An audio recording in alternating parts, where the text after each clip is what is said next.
আসানসোলের কুলটি থানার চলবলপুর এলাকা থেকে গোপন সূত্রে খবর পেয়ে বন দপ্তর হানা দিয়ে দুজনকে গ্রেপ্তার করেছে। তাদের কাছ থেকে হরিণের শিং ও পেঙ্গলিনের আঁশ পাওয়া যায়। ধৃত দুই ব্যক্তিকে আজ আসানসোল আদালতে তোলা হয়। বন দপ্তর সূত্রে জানা গেছে, সাম্বার হরিণের 11টি শিং ও 7টি পেঙ্গলিনের আঁশ পাওয়া গিয়েছে। ধৃত দুই ব্যক্তির নাম গণেশ প্রসাদ ও সুকুমার বাউরি।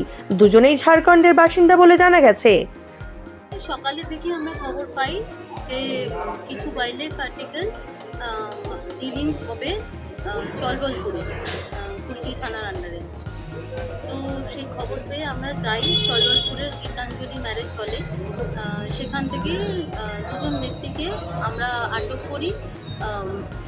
সম্বর হরিণের শিঙের টুকরো 11টি টুকরো ছিল, আর সেটার সাথে প্যাঙ্গোলিনের আঁশ 7টা ছিল। তো দুজন ব্যক্তিকে, তারা ঝাড়খণ্ডের বাসিন্দা, তাদের গ্রেপ্তার করা হয়। দুজন ব্যক্তির নাম সুকুমার বাউরি ও গণেশ প্রসাদ।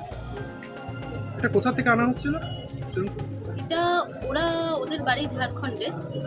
তো সম্ভবত ওরা এখানে কাউকে বিক্রি করতে এনেছিল, সেরকমই আমাদের জেরার পরে ওরা জানায় ওরা বিক্রি করতে এনেছিল। ঝাড়খণ্ডের দিক থেকে এসেছিল এটা?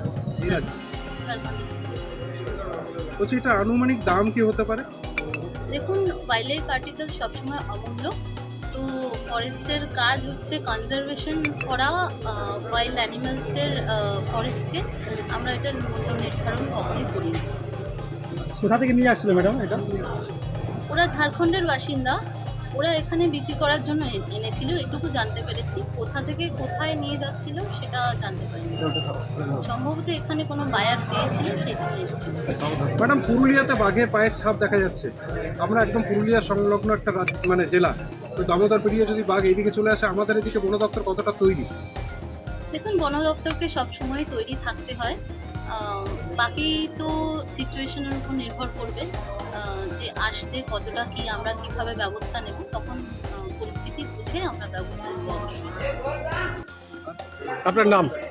আমার নাম তমালিকা চন্দ্র, আমি range officer, Asansol territory range.